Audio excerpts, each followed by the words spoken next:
les amis, c'est pas un cri de victoire juste pour la victoire, ou pour la qualification en finale, ou pour espérer ramener au moins un trophée majeur cette saison, mais c'est juste pour évacuer la frustration que j'ai eue pendant plus de 120 minutes ce soir.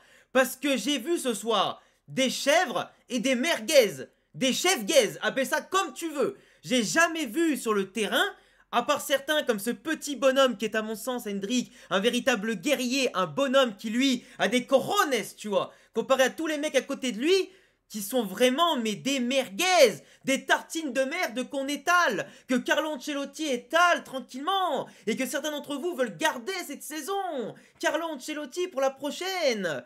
Mais comment vous voulez jouer les amis, dans ces conditions de base pour des trophées? Mais comment vous voulez espérer battre le Barça ou l'Atlético, enfin surtout le Barça en finale? Parce que l'Atlético, même quand on est nul, eux ils sont encore plus nuls, tu vois. Mais alors le Barça, dans ces conditions, ils vont nous en mettre 5 ou 6 en finale. Est-ce que vous êtes conscient de ça? Si on rencontre le Paris Saint-Germain dans ces conditions, on va se faire casser le cul les gars. Pareil pour le Barça. Mais je sais pas si vous en rendez compte du marasme footballistique dans lequel on nage. Même dans la victoire, on ne peut pas être content les gars. C'est infect, c'est immonde ce qu'on voit. Mais heureusement qu'il y a des petites lueurs d'espoir comme mon petit Hendrik. Putain, qui lui marque quasiment à tous les matchs, à tous les tours, il nous fait tout ce qu'il faut. Avec classe et élégance et énergie, putain, avec grinta. Tout le contraire de la plupart des merguez qu'on a sur le terrain. Et quand je dis merguez, c'est pour être poli les amis, hein.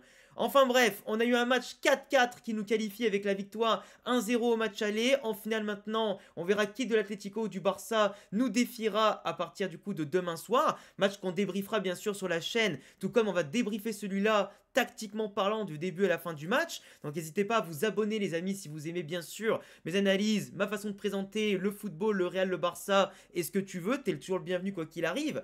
Mais déjà, je reviens sur lui dès le début. Ce soir, Carlo Ancelotti, on a payé tous ses mauvais choix. Et heureusement pour lui qu'on se qualifie. Parce que ce soir, c'est pas grâce au plan de jeu de Carlo qu'on a mis 4 buts. Hein. Là, c'est vraiment sur des exploits quasiment individuels, sur des exploits de talent à talent, mais sinon, le collectif, zéro. Le collectif défensif, zéro. Le collectif cohérent, zéro. Zéro, mon pote. Et aucune réaction. Le mec qui voit qu'on est mené au score, sa seule réaction, c'est faire sortir 2 défenseurs, ou du moins un milieu, un défenseur, pour 2 défenseurs. Et non mais explique-moi, Arda Ibrahim, t'as Rodrigo qui est KO debout, tout le match, qui a eu du mal Rodrigo aujourd'hui, il a eu du mal en plus sur la fin, parce qu'il a beaucoup couru Rodrigo, il était fatigué, il en pouvait plus. T'as Brahim et Arda qui rentrent que pour les derniers instants quasiment. Mais c'est une farce. T'as du 109 sur le banc, tu vois que tes joueurs sont fatigués, et que tu as des ouvertures de plus en plus importantes à des phases du match, c'est quand même problématique de faire des changements aussi merdiques. Parce que le Real Madrid, dans ce match-là, n'a quasiment pas dominé. Mais qu'on se mette bien d'accord. On est à domicile, on prend 4 buts. On est poussé en prolongation en perdant le match sur 90 minutes par la Sociedad chez nous. Alors mais est-ce qu'on peut s'en rendre compte quand même qu'on n'est pas capable de dominer chez nous dans un match qui compte pour aller en finale? Mais si t'as pas l'état d'esprit dans une demi-finale retour, tu vas l'avoir quand, la mentalité? Tu vas l'avoir sur un terrain neutre, à l'extérieur? Mais expliquez-moi, il y a un problème d'attitude, il y a un problème de message, il y a un problème d'ajustement. Explique-moi comment avec ce 11 de départ, mis à part avec Lucas Merguez Vasquez, qu'on n'en peut plus de voir sur le terrain, comment avec Camavinga arrière gauche, comment avec Tchouaméni, Valverde, Bellingham, on peut se faire saucer à ce point-là par Zubimendi, notre futur recrue, par Susic et Marine. Comment Kubo, qu'on n'a pas vu pendant une mi-temps, il nous a autant mélangé avant de sortir? Explique-moi, comment Oyarzabal, qui n'est pas le plus grand attaquant du monde, il nous a mis 2 buts? Comment Barrenetxea, il se régale contre nous pendant 1 heure de jeu avant de sortir? Mais excuse-moi, comment Zubeldia et Aguerd, ils ont pu contenir nos attaquants quasiment tout le match? Non mais c'est une blague. À un moment donné, les frérots, faut se remettre en question. Mais avant de vraiment m'énerver sur certains joueurs, je vais quand même faire tout un focus sur Hendrik. Ce gamin, il est exceptionnel. Ce gamin est exceptionnel. Qu'on s'en rende bien compte. Il nous fait des choses pour quelqu'un qui joue si peu, qui n'a très peu d'opportunités. Et pourtant, Il a la grinta, il a la confiance, il a la faim au ventre, il a la rage au ventre, le gamin. Et c'est ça que je veux voir. Mais ça, on devrait le voir chez Kylian, chez Vinicius à tous les matchs, chez Rodrigo, chez Jude, chez tout le monde. Évidemment que t'en as comme Jude qui montre l'exemple plus que les autres à tous les matchs ou Valverde. Mais moi, ce que je te donne comme exemple, c'est qu'on doit la voir du premier joueur au dernier joueur. Cette rage au ventre. Le mec, il nous fait un contrôle, il se la lève, il met le ciseau. Un peu plus, il met le plus beau but de la compétition. Heureusement, ce soir quand même, on a enfin eu le réveil de Vinicius. Vinicius, c'est 2 buts sur les 15 derniers matchs avec le Real. Très peu de passes D. Mais là, pour le coup, il se réveille. Vinicius, ce soir, pour moi, c'est l'homme du match. Hein. Vinicius, pour moi, c'est l'homme du match. Même si c'est Endrick qui fait pas mal de choses au début. Vinicius, pour moi, sur l'ensemble, ça a été quasiment le meilleur joueur du Real Madrid. En prolongation, au niveau des actions, débordement. Il a beaucoup défendu aussi, Vinicius, aujourd'hui. Il m'a fait très plaisir, monsieur Vinicius. Mais là, son extérieur qui est dans la course d'Endrick, entre la passe, l'appel et bien sûr la finition, le petit lob, c'est magnifique. Endrick, pour revenir sur lui, qui a plusieurs fois débordé, qui a pas trouvé de preneur sur les centres, qui a plusieurs fois pris des coups et qui en plus n'ont pas été sanctionnés par l'adversaire. Moi j'ai trouvé ça très moche de la part de Carlo de faire sortir Endrick et pas Rodrigo par exemple. Parce que Endrick, à mon sens, il avait gagné sa place pour continuer le match. Il marque le but, il a de la dépense. Alors certes, tactiquement, des fois il était un peu perdu dans les déplacements, ou des fois, quand il a le ballon au pied, il panique un petit peu et sait plus trop quoi faire. Mais par contre, il sent le jeu, et sur des petites miettes d'occasion, il les transforme en occasion super claire. Un ballon perdu, il te le transforme en vraie occasion. Ça, c'est un vrai attaquant. Ça, c'est un jeune buteur qui sent les buts, tu vois. Et pour moi, Kylian, quand il est rentré, en plus, il a été famélique. Il se rentre dedans avec Vinicius à la fin du match. Il fait des accélérations qui ont certes ouvert des appels et des ballons en profondeur, mais chaque fois c'est des ballons mal négociés parce qu'il était soit trop seul, soit excentré, ou des fois, comme d'hab, le Mbappé des mauvais jours, quand il fait des crochets que ça passe pas, on dirait un mec de D2 qui sait plus jongler, tu vois. Enfin voilà. Mais en tout cas, Endrick, il a fait un bon match, et Carlo, encore une fois, la méritocratie, il se la met au cul. Tu vois ce que je veux dire ou pas? Sinon, pour revenir sur Vinicius, très impliqué, il a souvent pas été récompensé parce que l'arbitre considérait qu'il simulait, il donnait pas de carton jaune, etc. Ça a été énervant pour lui. En tout cas, il est beaucoup revenu défendre, tout comme Rodrigo, donc il y a eu quand même cette débauche d'énergie impressionnante de base des deux de devant, plus Endrick. Sans oublier bien sûr Bellingham, Valverde qui ont beaucoup couru. Parfois Bellingham qui courait un peu trop partout, il n'était pas trop canalisé, ce qui faisait que ça pouvait laisser des trous derrière que Valverde devait combler avec Tchouaméni. Mais par contre, notre point faible ce soir, c'est vraiment la défense. Et là les amis, je vais vous demander à tous d'allumer votre cerveau. Parce que s'il y en a un dans les commentaires qui me dit que j'ai tort, je vous jure que je vais l'allumer. Mais vraiment, hein, en 4K. Hein. Là franchement, là vous le voyez pas trop parce que là il y a le ballon, et il y a ma caméra et il y a ma grosse gueule. Mais il y a Zubimendi, juste là où j'ai la souris là. Zubimendi, t'as Asensio qui est ici, au lieu d'être là. Il avait pris la balle de base sur le duel au joueur qui est ici. Mais au lieu de se replacer, il a bien sûr fait un pressing. Mais sauf que le pressing ici, il n'a pas à être aussi haut, Asensio. Il n'a pas à être aussi haut. Première erreur. Deuxième erreur. Valverde, qui voit que son collègue défenseur central est monté.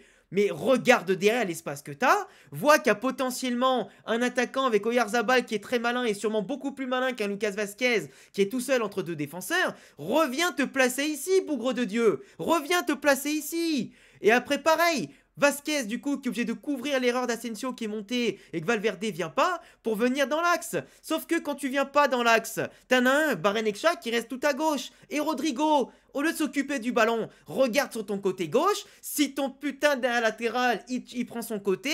Et s'il tient un marquage ou pas, ou si au moins il a regardé. Parce qu'il a pas du tout regardé Vasquez. Et Rodrigo encore moins. T'es à 20 mètres du marquage de part et d'autre.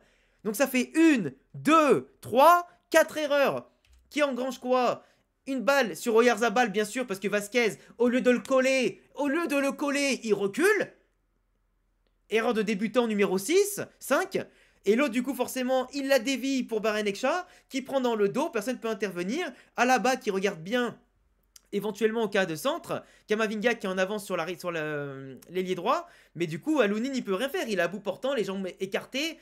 Bah voilà, après Lounine, il t'a fait des arrêts de fou dans le match, mais là pour le coup, il en prend un, il en a même pris 4 par la suite. Mais là, c'est une multitude d'erreurs de la défense qui est pas bonne. Là, Kubo, en vrai, Vinicius, si il manque un peu de vis et que Kubo il tombe vraiment, l'arbitre il peut siffler péno. L'arbitre il peut siffler péno. Alors évidemment, là il a simulé, parce que Vinicius il le tient vite fait comme ça et après l'autre il se laisse tomber. Mais ça c'est à chaque fois contre nous.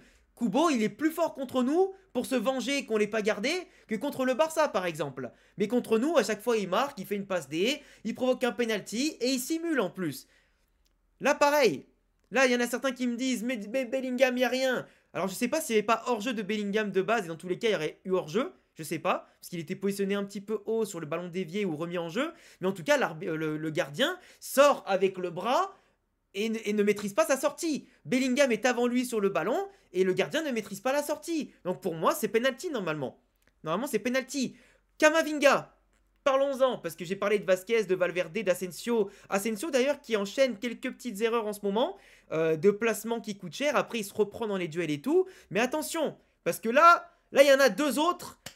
Ils vont prendre cher ce soir. Ah, ils vont prendre cher. Et ça, c'est encore une erreur de Ancelotti Boy. On sait que Rudiger, il est fatigué. On sait que t'as pas beaucoup de centraux parce que Militao, il est blessé et ce que tu veux. Que Jacobo Ramon, tu l'appelles pas parce qu'il t'a fait défaut contre les Ganes le tour précédent ou avant, etc. T'as eu peur, etc. C'est normal. Alaba, faut lui donner confiance, il a joué avec l'Autriche, il a pris du rythme. Sauf que là, les amis, Kamavinga qui te fait une passe plein axe pour Oyarzabal. Plein axe en défense. Sur une relance claire et précise de base. Kamavinga, il s'est fait boire par Kubo toute la dernière demi-heure du match. Il s'est fait boire par les joueurs de la Sociedad dans leur globalité.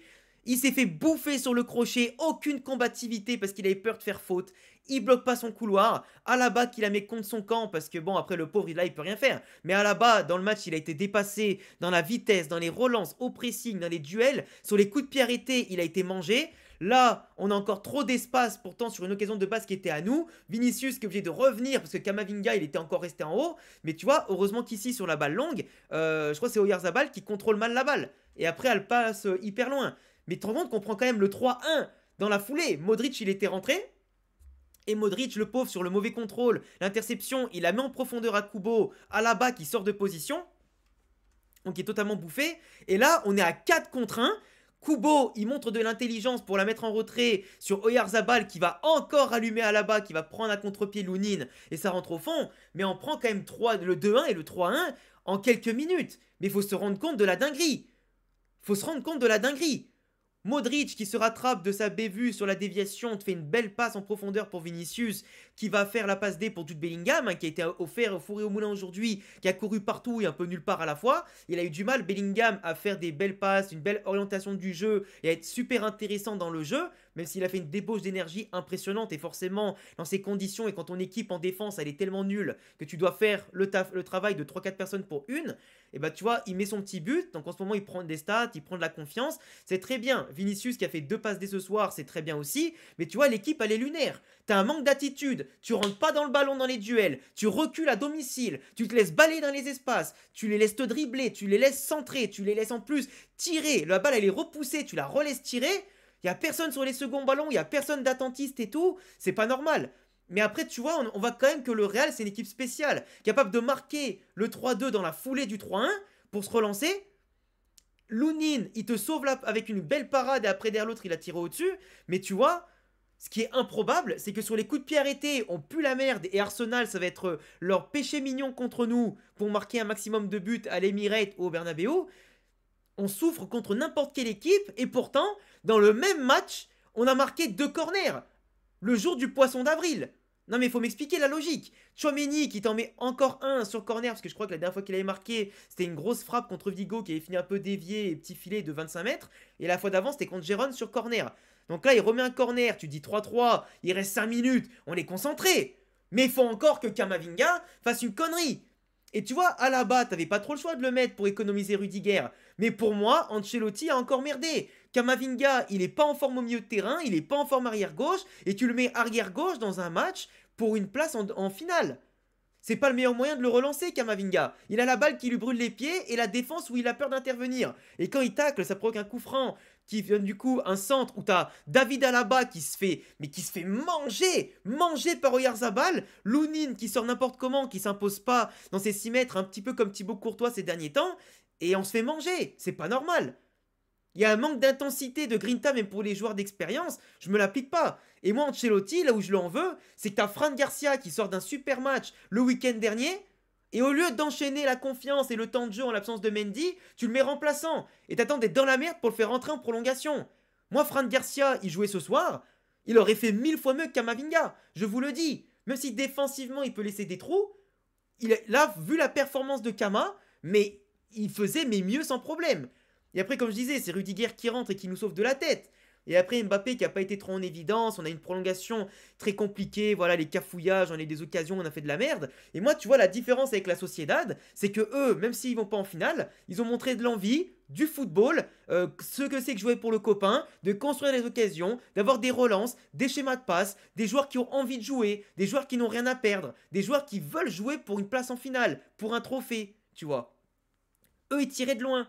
Eux, ils n'hésitaient pas. Ils jouaient pas à la baballe, tu vois. Et moi, aujourd'hui, à part Vinicius, Hendrick, et éventuellement Bellingham dans la débauche d'énergie, et puis l'entrée de Rudiger, il y a éventuellement Tchouaméni, il a pas fait un mauvais match aussi, en plus il a marqué. Mais franchement, il n'y en a pas beaucoup que je sauve ce soir, hein. Et je vous laisserai me dire en commentaire ce que vous en avez pensé de cette vidéo et aussi du match. Mais franchement, il faut améliorer. Et là, vous allez voir que cette prolongation auquel on n'aurait jamais dû assister, si Ancelotti savait faire des ajustements, de vrais changements, et s'il avait un peu plus de cojones pour préparer les matchs et l'équipe, à domicile, et ben vous allez voir que la prolongation, on risque de payer cette débauche d'énergie avec des joueurs qui avaient des crampes, comme Bellingham qui en pouvait plus. On espère que certains n'ont pas fini blessés avec tous les coups qu'ils ont pris quand même.